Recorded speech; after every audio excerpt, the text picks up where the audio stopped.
It's episode number 2 of the Keto For Women show.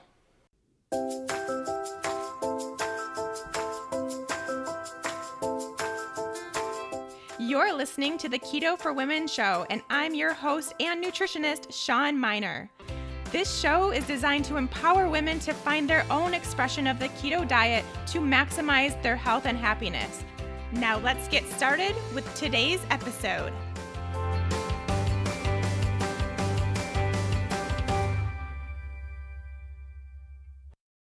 Hey friends, Shawn here again, episode number 2 of this brand new podcast we are creating because why not, right?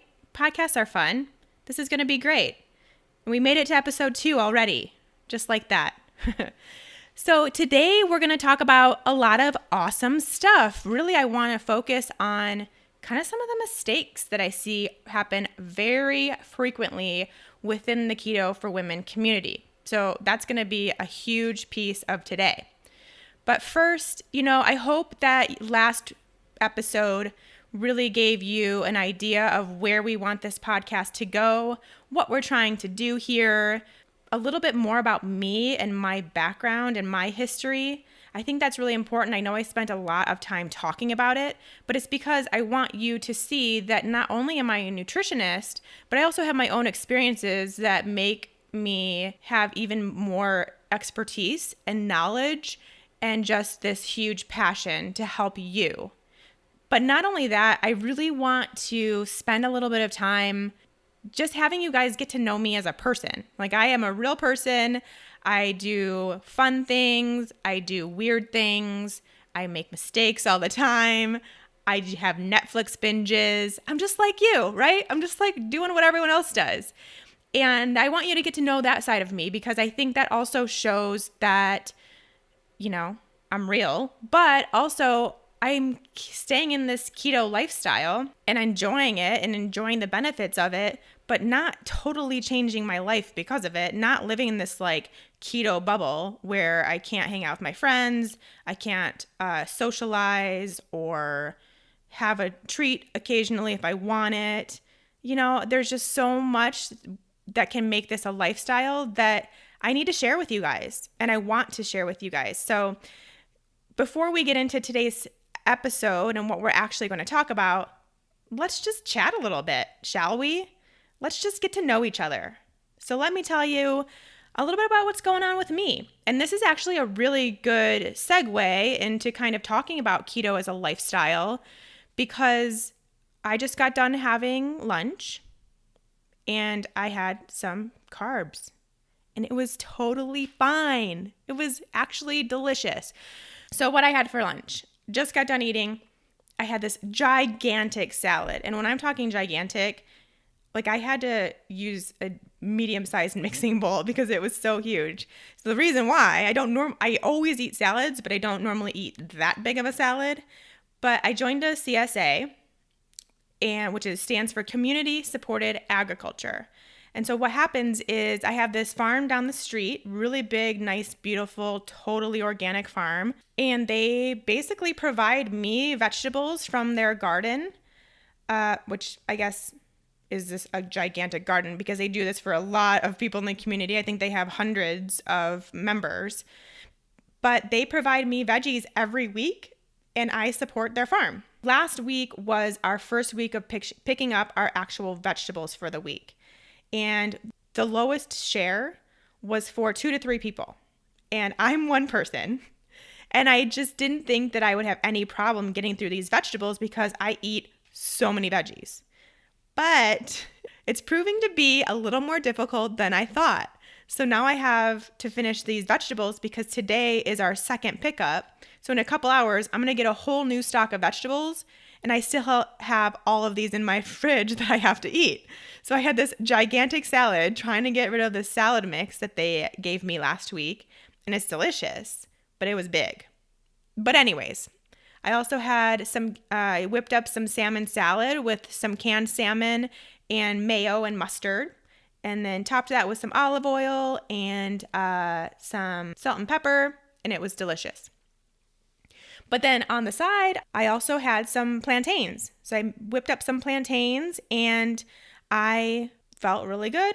I know I'm still in ketosis. I'm able to have these plantains, and it's not going to affect me really in any capacity. I've really worked to find my own carb tolerance, and that's something that we'll chat about as we move forward. But that's really what can make it a lifestyle for me, is because I know my carb tolerance, and I think that's something that you need to find out for yourself as well.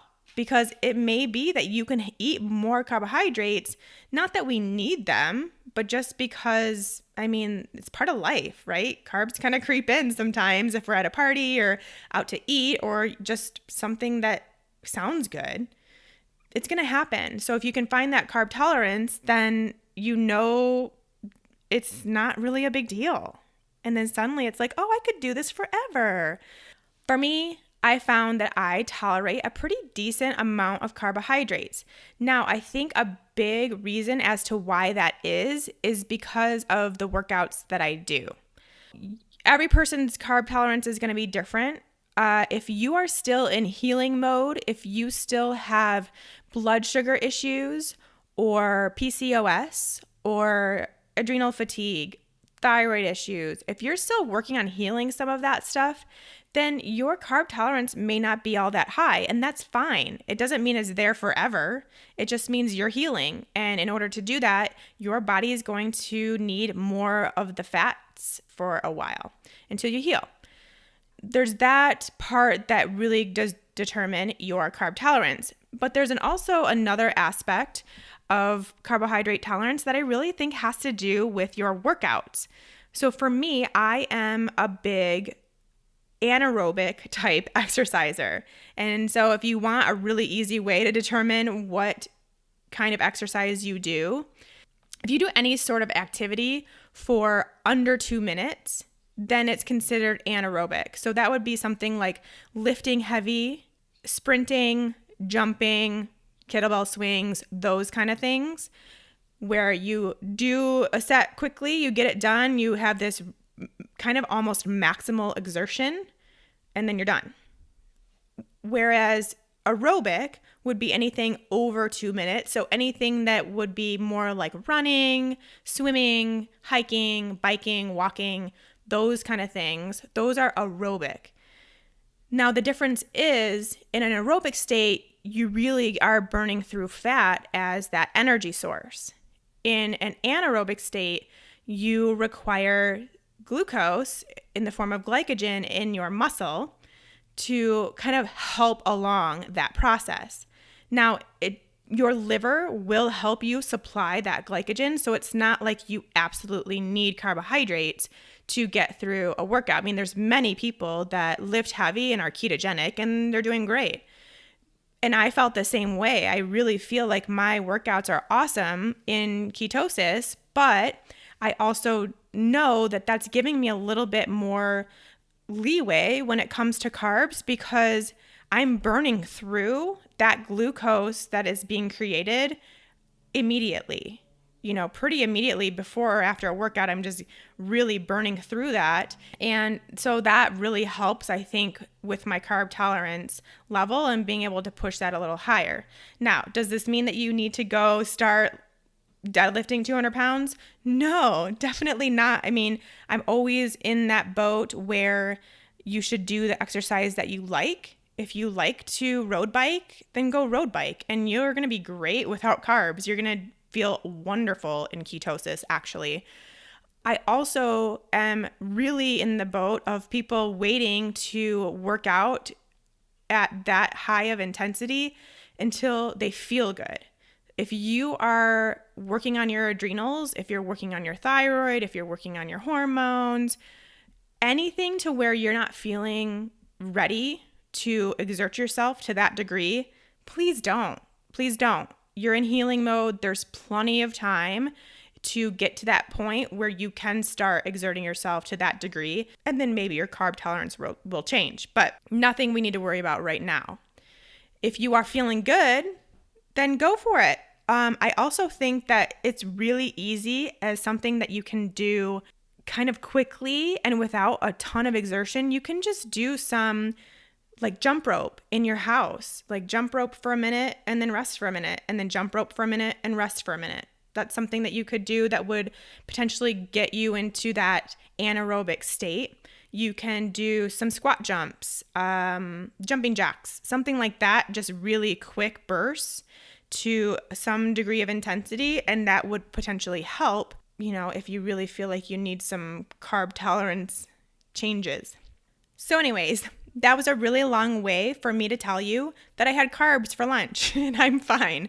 But important to note that I'm not zero carb by any means. I mean, there's definitely days where I'd say most days my carbohydrates come from vegetables in the form of leafy greens or cucumber or zucchini, something like that. But there are also times when I have carbohydrates, and a lot of times it is around my workouts because that's when my body is like feeling it. Like I personally can tell when my body wants carbs, and really it kind of shows up in my workouts if I'm feeling a little depleted or shaky or something like that, then I know maybe carbohydrates are in order to fuel me for my next workout. That's, I guess, my story for the day of keto for living, we'll call it, the keto lifestyle. Let's move on to what we're going to chat about today. I want to get into some keto mistakes that I see women make all of the time. And it's so important that we're doing it in episode number 2, because the sooner you can get these mistakes out of your life, the quicker you're going to feel really good in ketosis. So let's get started. There are 2 kind of categories I want to separate these into. One is going to be more so talking about the stress we put on our bodies and our brains, really, that keep us from ketosis or health in general.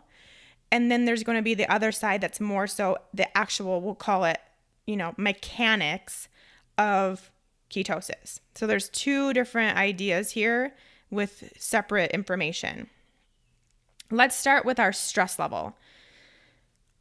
So first of all, really that in itself is a mistake, because not only do you have to work slowly on getting into ketosis. So remember, like I said in episode 1, we want to take it slower over the course of 3 to 4 weeks to make that transition into ketosis instead of over the course of a day or even 1 week, honestly, just to help with the stress on our bodies. But we also have to think about other stressors in our life. So that in itself is a huge mistake, because not only can having a dysregulated cortisol, where you're just kind of calling on cortisol too much, keep you out of ketosis, but you're just not going to totally heal when your stress level isn't taken care of. So we need to really start thinking about other stressors in our lives and take care of those too. So keto isn't going to do all of it for you. We also need to really work on our stress. That's the first kind of piece to it. But then let's kind of talk about what could be thought of as stress, specifically when we are looking at the keto diet. So the first thing is thinking about keto as a diet. And I mentioned this in episode number 1, that we really need to start thinking of it as more of a lifestyle and more of something that we can make work into our everyday life, and not this super strict, really stressful, really hard to figure out diet. And I know it can be stressful. I know it is hard to figure out. That's why I created the Fat Burning Female Project, because I don't want you to stress about it. I don't want it to be hard to figure out the macros and what you should be eating and how often, and are you eating enough food? Are you eating too much food? Are you eating enough fat? Are you eating too much fat? The list goes on, right? And that can really cause a stress response. So you overthinking this way of eating could potentially keep you out of ketosis and or put you in ketosis but not give you the healing that you're looking for. Not really feeling like the benefits are coming as quickly as you'd like them to. That is huge. We'll talk about ways to make it not seem like a diet as we progress in this podcast. There'll be just little snippets here and there, I think, and even just with the guests coming on. That's going to be a major topic of discussion, is how to make this a lifestyle and not a diet. Because as I mentioned, I think a lot of us have all been quote unquote dieting for as long as we can remember. It's affecting us as to where we always think of food as a diet instead of just thinking of food, as nourishment with a healing purpose and a pleasure too, because it's fun to eat. Food tastes good. It's a very social environmental thing. It's okay for us to want to eat, right? So I just really think that constantly thinking about yourself being on a diet is really wreaking havoc more than you even know on your body and your stress level and your health. So that's a huge one. Another thing that really stresses out our body is what I like to call low carb purgatory. And it's a real thing.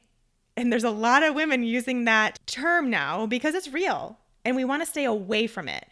That's where I really got into in episode 1 talking about how keto is not a low carb diet. It involves lowering your carbs quite a bit, but it's also a high fat diet. And it's also a diet where we are switching our metabolic process to produce ketones. Just being in a low carb diet is going to really stress out your body because, like I said, you are lowering your carbohydrates to this really low level, but not getting into ketosis.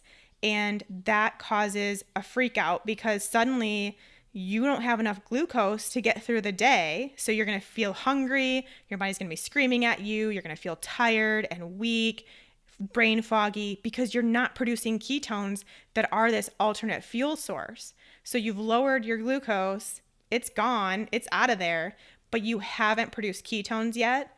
And that's called low carb purgatory. And that will cause serious damage to your body. It can really wreak havoc on your health, your hormones, adrenals, all those things we're talking about quite a bit here because you haven't gotten into ketosis. That's where I see a lot of women sitting right now. They have decreased their carbs, they've increased their fat, they've moderated their protein, but they're not in ketosis. They may or may not know. A lot of women think they're in ketosis because, and I get emails probably daily that say, I've been eating a ketogenic diet and I feel terrible. Okay, so I need proof that you know you're in ketosis. Are you testing?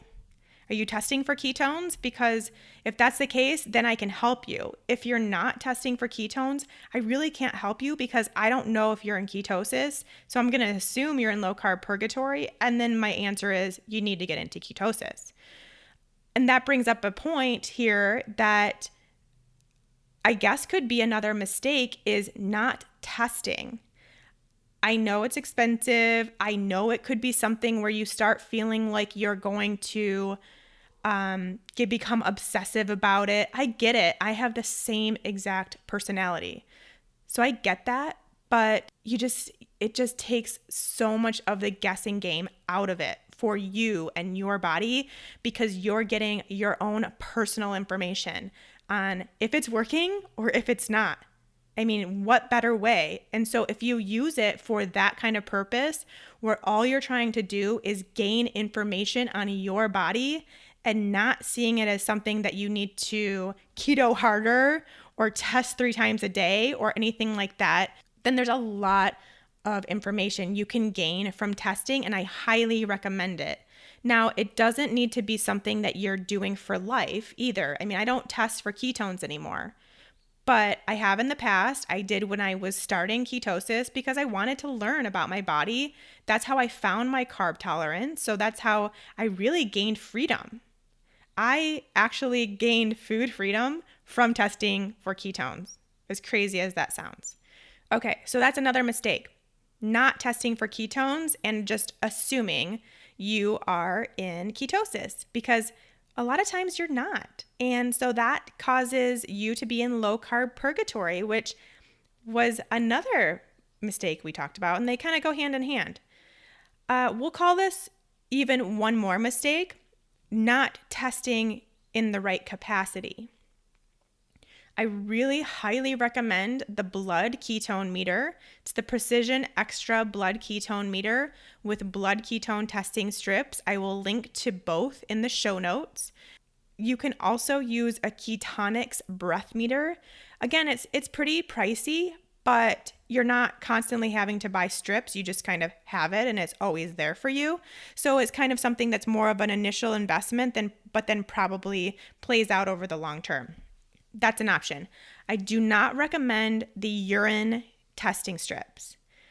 Testing via urine is often inaccurate because what happens is eventually you're no longer going to be peeing out ketones because your body's going to be using them. So you may get a false negative when you're actually really in ketosis and doing really well and your body's utilizing those ketones. So not worth it to get this false reading, right? It'd rather you spend the money and do it correctly, and you don't have to test even every day at all. Just kind of test periodically until you get into ketosis.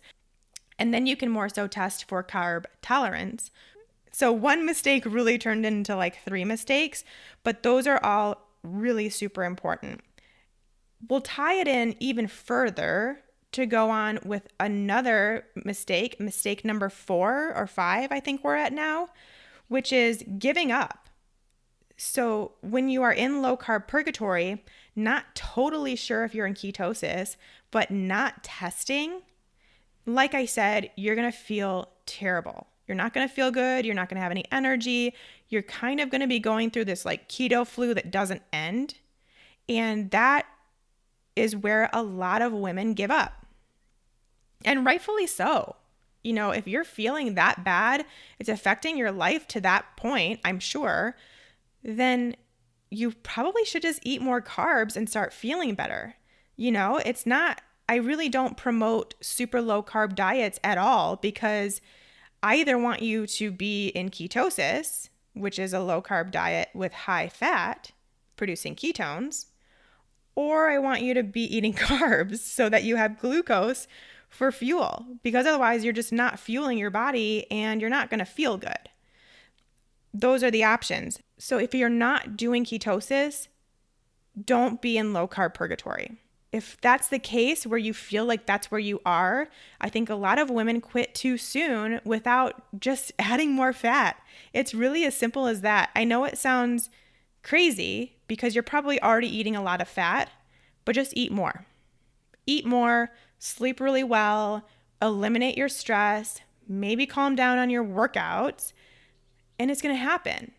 So I think giving up is a huge reason why there is a lot of negative talk potentially in the keto world, because they weren't actually in ketosis and they stopped too soon before getting in ketosis. They were just in low carb purgatory and things started getting really wonky. We got to get away from that. Give it a little more effort. Really increase your fats. Do the Fat Burning Female Project because that will take the guesswork out of it. You'll make sure you're getting into ketosis and it's all good. Another issue that can cause some unnecessary stress on the body, which would then be considered a mistake for women, is fasting too soon. Now, I am all about fasting. I think it's an excellent way to heal your body. I think there are some really amazing health benefits. But I think that trying to fast when you're not in ketosis can really be causing more harm than good potentially, because you are then causing another stress response where you're not providing fuel, but your body doesn't have ketones to know that there is alternate fuel available. And so then there's a freak out. Right? So I really prefer for women to get into ketosis first and then see if fasting comes naturally. If you wake up and you're not hungry, then you could potentially go another hour or two and you'd be getting into more of a 14 or 15 or 16 hour fast if you're, from the night before. That would be a great option. But it needs to be more of an intuitive thing. If you wake up and you're hungry, but you're like, oh, I'm just still not going to eat for another 4 hours, think about what that's doing to your body and think about that stress response that's happening because of that. So it should always be a really intuitive, very natural thing to fast. Okay, let's talk more about the mechanics of ketosis and what could be going wrong with that.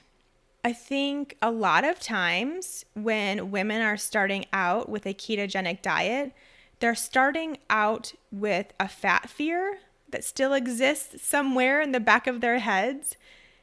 And that makes it really, really tough. This is another big one that I see quite commonly in women I work with. So you think you're adding in a lot of fat, but if we're looking back at the fat-free age that we grew up in, or all of these people telling us that fat is bad, and quite honestly, there's still dietitians out there saying that, and doctors even, quite a few. So we still have this society where fat isn't really an accepted nutrient.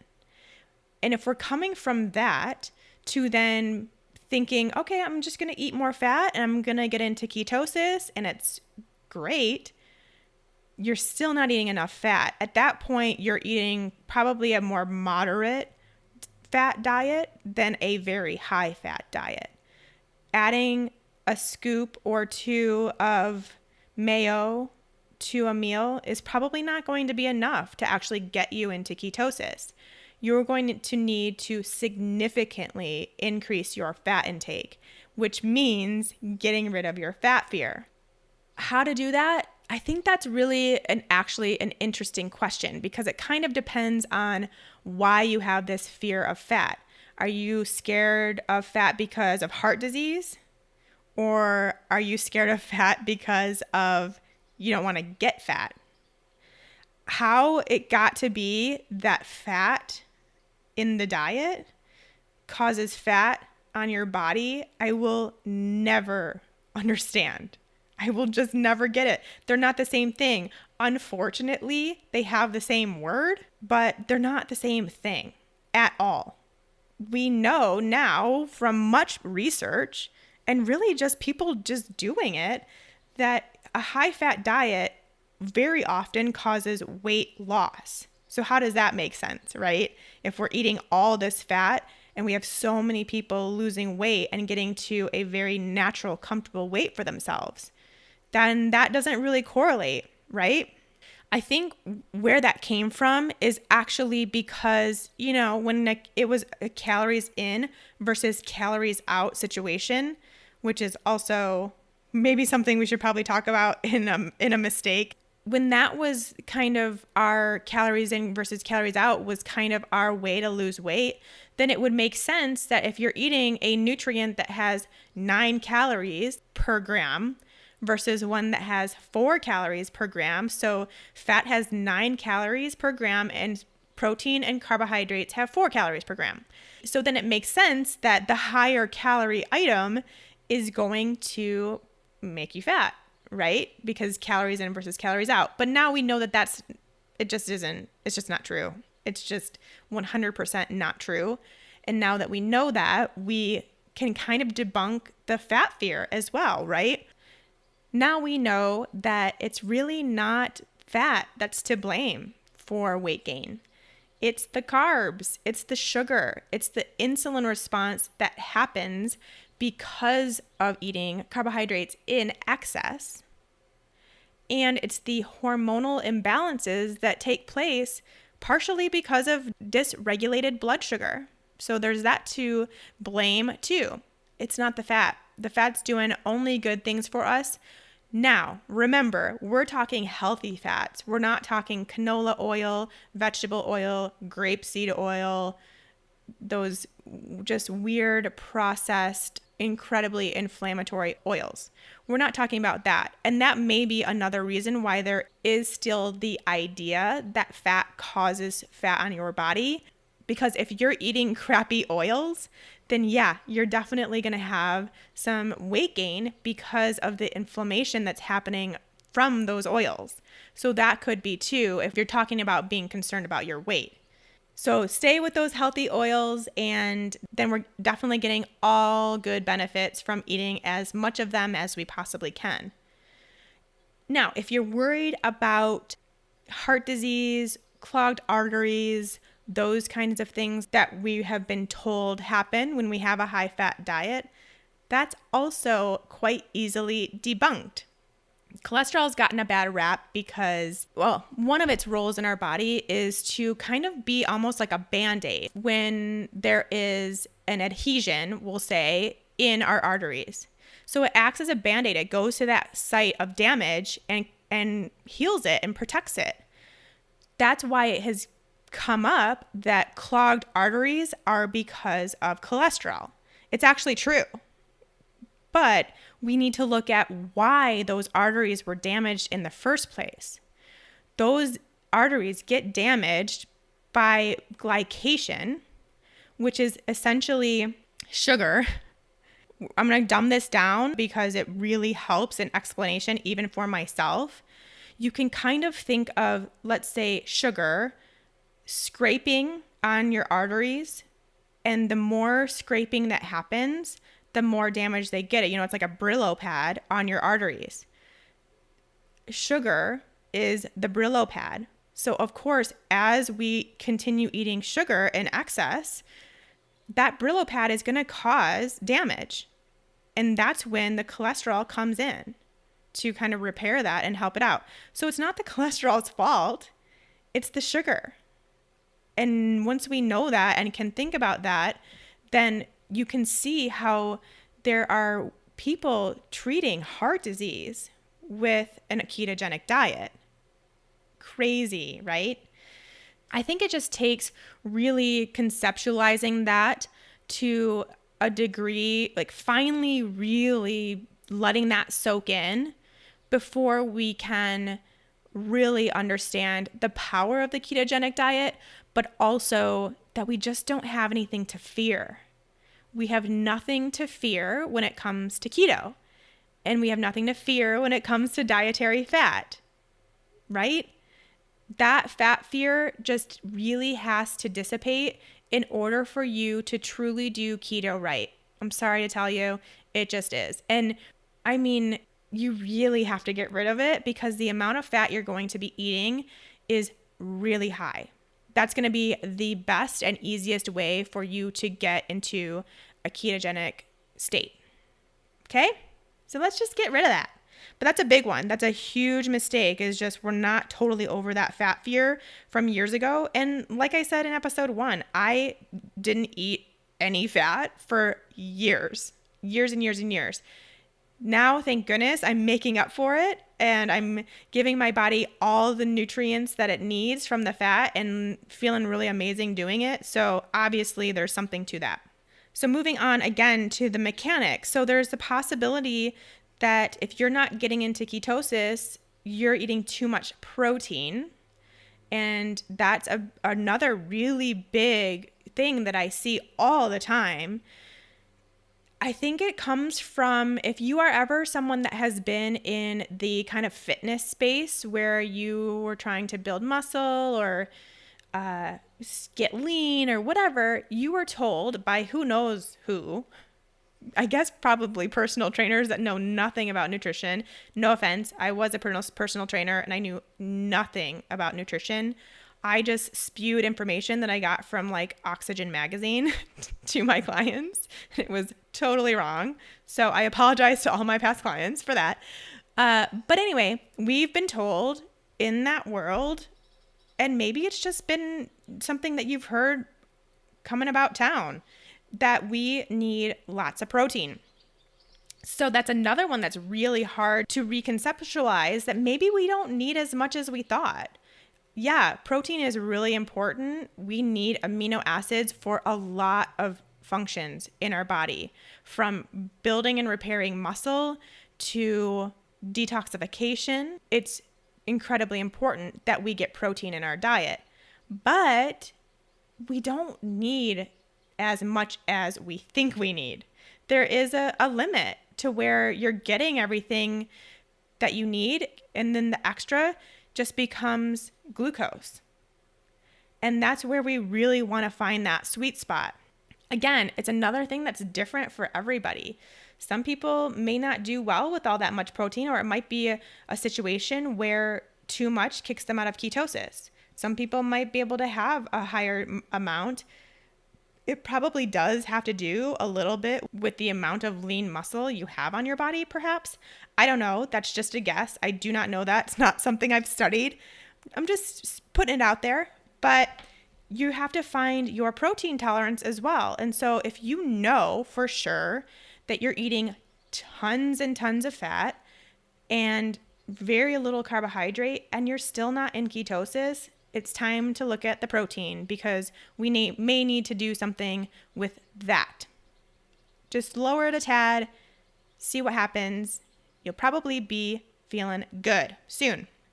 There's also the option of not eating enough carbohydrates, which sounds crazy, I know. And I don't think this is necessarily a mistake that someone would make to get into ketosis. I'm more so now talking to the people that are already in keto, maybe have been for a while, and maybe you're not feeling as good as you once did. Maybe you are still eating the same amount of fats, still eating the same amount of protein, still eating the same amount of carbs, and things are just not going as well. You're in ketosis, maybe probably a deep state of ketosis, and you want to feel a little better. Now's the time where you could possibly add some carbohydrates. Now, again, like I mentioned in my own scenario, I'm not going out and eating an entire loaf of bread. No bread at all in my world. It's just not worth it. I can't do gluten, and gluten-free bread's not that great. But maybe you could have a sweet potato at dinner every once in a while, maybe a couple times a week, or some plantains like I did, or some fruit, some berries on your coconut cream, something like that. There is room for many people to have carbs on keto. And, like I said, it's not necessary. Carbs are the one macronutrient that is not necessary to our bodies. We don't need it. But sometimes we just feel better with a little bit of carbohydrate. It might be a totally mental thing. Maybe it's completely mental to where you just need carbs in your life to feel human, to feel normal, to feel like you could make this a lifestyle. Maybe it would decrease your stress to know that you could have some carbs. It's probably a little bit physiological too. Maybe a little glucose hit every once in a while would make you feel really good, would give you a little bit more energy, would get you through that workout a little better, or make you just feel good. And when we're in ketosis, we get into keto to heal. A lot of healing is going to take place pretty quickly. And what we really want, the whole goal is not to, I guess one of the many goals is to heal our blood sugar. When that happens, what will probably also happen is that carbohydrates that maybe gave you a really large blood sugar spike, say for instance, every time you had a sweet potato, you would get this huge blood sugar spike, which you probably didn't even notice, to be honest.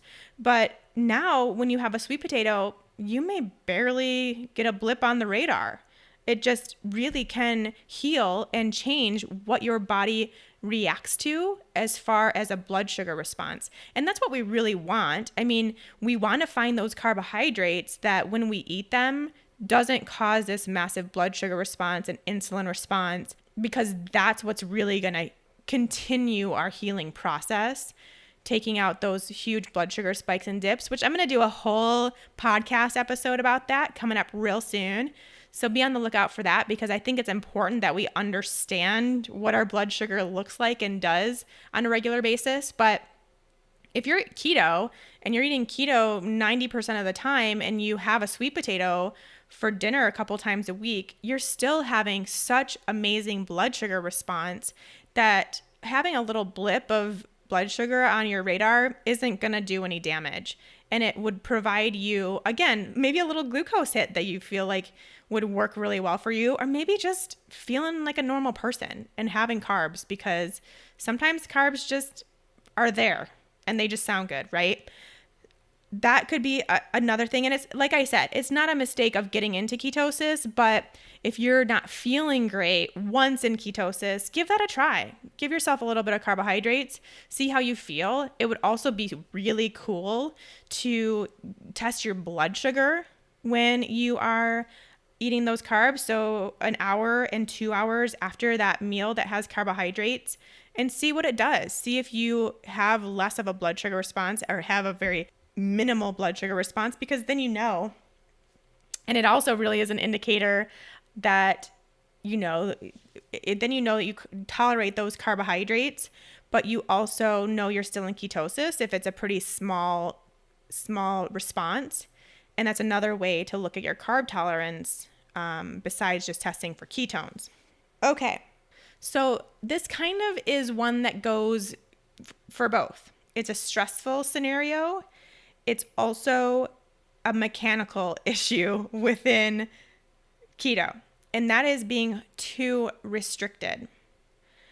I know there are a lot of women trying the keto diet now that have come from pasts of restricted eating, maybe disordered eating, maybe just being on other healing diets like AIP or GAPS or SCD or something like that, where you were trying to get well through those diets. And those, while amazingly healing for some people, are also amazingly strict.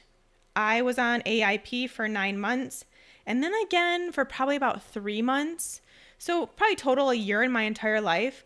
And it was really stressful because it was really restrictive. I stopped going out with my friends.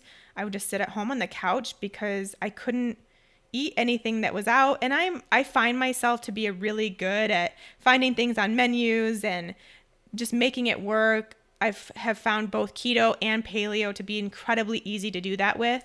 But with AIP, I just had problems. I mean, it was really hard to stay away from black pepper. That is in a lot of things when you're out and about at a restaurant. So I understand that mentality of those kind of diets. Also, as you heard in my past, I've just always been restricted. I've always been on a diet. And I could see how that tendency would go into keto as well, but it doesn't have to. Not only does that restriction then tend mechanically to mean perhaps you're eating the same things, or you get into a pattern where you start having not enough food, not enough fat, too much protein, that kind of thing, where you just can't quite let go of that restriction enough to really get into a ketogenic type diet. But it can also really stress you out, right? This kind of goes along with that whole thing of thinking about it as a diet. If you're restricted to where you feel like, I'm just going to spoon coconut oil into my mouth because I don't know what else to eat, then that's probably too restrictive. You're probably overthinking it a little too much, and you're not really grasping how freeing and how much variety and amazing food is actually within the keto framework. And, maybe if you were on this restricted eating pattern, you still are. Maybe if you were AIP, you're trying to do AIP and paleo and keto and SCD, you're trying to layer them. Maybe you don't need to do that, because this is another healing diet in itself. It doesn't necessarily need to be layered. Or maybe you're still one of those people who feels this pull to eat a certain amount of calories. Maybe you're still in this 1,200 calorie a day eating plan, or even 1,500 calories, or even 1,800 calories. Maybe you're still thinking you have to fit into this framework calorie-wise. And that could really cause some restrictive tendencies within keto. I mean, it's just going to make you really feel like there's a window of opportunity, and having a spoon of coconut oil for your fat is going to make it easier to fit into those calories than having some mayo or dousing your salad with all kinds of dressing that you created, but you can't actually know the amount of calories in that. So I think there's just a lot of room to remove all the thoughts. Remove all the thoughts and just do keto. Just eat a lot of fat. Just moderate your protein and just watch those carbohydrates. Within that, there's a lot of opportunity. If you do well with dairy, eat some dairy. If you do well with coffee, have coffee. Put a lot of fat in it. It's great. If you know that there are foods that you don't do well with, okay, stay away from those. But then maybe now try experimenting with some foods that you haven't tried in a while. There's just so much freedom, so much out there in the keto diet. Really, the only thing that's remotely a restriction, quote unquote, is the macronutrient changes. That's really all there is. You don't need to count calories. You don't even need to count grams. All you need to do is make sure you have that ketogenic macronutrient ratio, which I provide in my project, because then you just really have nothing to worry about. And you can really find so much going on in there. It's so great. So keep that in mind. I think getting rid of the restricted tendencies is going to really decrease your stress level. It's going to make it much easier to get into ketosis and stay there and make it a lifestyle. It's just no need to be strict about it. All right, one more mistake. Although I'm sure there's a lot more that I'm probably not thinking about right now, but they'll come to me and we'll probably have a Keto for Women mistakes episode again in the near future. But right now, here's another big one. Not listening to your body. This culminates kind of everything we've talked about, because if you're really listening to your body, it's going to tell you what you should eat, how often, how much, what sounds good. And I'm not talking cravings. Like I mentioned, cravings are different than an intuitive listening to your body, because my cravings pretty much all the time are telling me that I want a cupcake. But do I really want a cupcake? No, because intuitively, I know when I eat a cupcake, I don't feel good. I do not feel good. And every single time I'm like, that's not really worth it. Now, I do have a keto cupcake recipe that I love, super delicious, and I feel really good after eating those. That's a different story. I'm talking, even if I were to have like a gluten-free cupcake, so technically the gluten is gone, the one thing that I know I can't have, even if I have that, I feel so terrible. And quite honestly, it's never as good as I expect it to be, because it's always so sweet. I just don't do well with that much sweetness. That totally got off on another tangent where now we're talking about cupcakes. But what I'm trying to say is that there is this knowledge that you are being given every single time you are eating as to what your body would do really well with. So we want to take that information to be, I know that this food is going to make me feel really good and I'm going to really enjoy it, versus I know I should be eating this food because it's on my meal plan, or I need to get into ketosis, or some other sort of story you're telling yourself. But if we know that, okay, keto is going to make us feel really good, it's going to promote the healing that you desperately want in your body, what foods are going to get me there that I will also enjoy? That really is where you can listen to your body and be like, okay, I feel like an avocado with some salt and olive oil for a snack sounds good. My body would really like that. And it's continuing on with my pattern of wanting to heal myself. So I hope that makes sense. That's where we can get into kind of an intuitive eating type pattern while being in ketosis. Because yeah, I mean, you could really want a cupcake, and you know what? If you really, really do, then have it and you'll move on and probably maybe learn from that experience that it didn't feel as good as you thought it was going to feel or taste as good as you thought it was going to taste. We can get that information and really use that. But maybe you felt great afterwards, and then cool, that's awesome. But there just really is a lot of knowledge that can be had when we understand that we have that power for ourselves to determine what we should be eating. And when we are stuck in this pattern of just not listening to our bodies, not understanding what it needs, eating too little, not eating enough fat, even though we intuitively know we should probably be eating more because of the healing potential of a healthy, high-fat diet.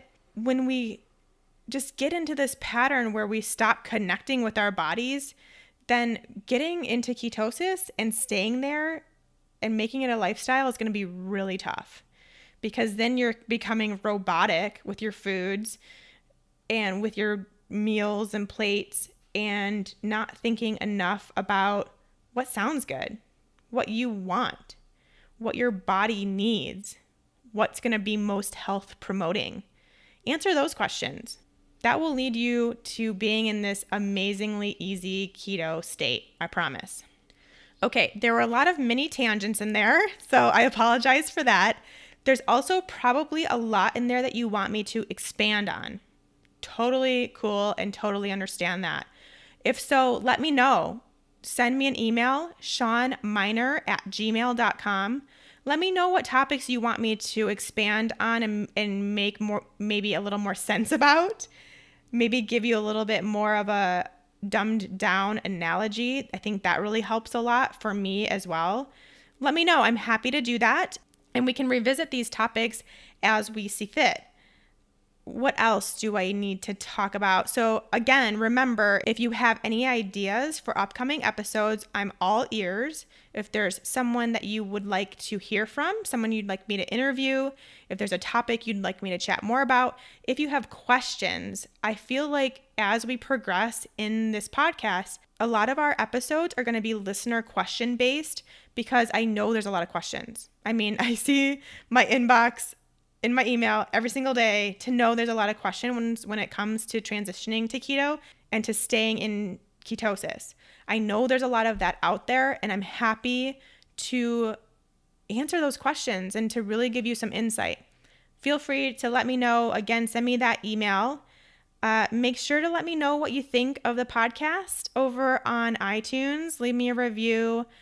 Happy to entertain all suggestions, but if you love it, I'd love to hear that you love it. It really does help, especially now that I'm just sitting here talking to myself. It really does help to know that it's not falling on deaf ears and there really is some response. So let me know. I'd love to hear that.